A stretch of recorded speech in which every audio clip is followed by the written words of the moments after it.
Mumuha tayo ng mangga. Napitas ko na po siya kanina. Yan, dito sa bakanting lote dito. Sa pinagpa-parking ng mga sasakyan. Pakita ko po sa inyo yung puno ito. Ayun. Ito yung mga yan. Kasi ito po yung mga nakuha.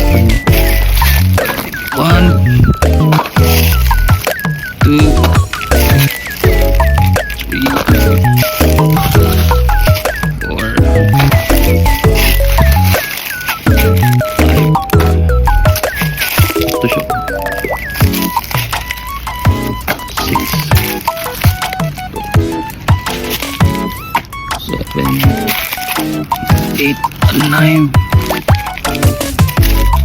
Bali na yung po siya. Hindi ko man nauubusin po. Po siya.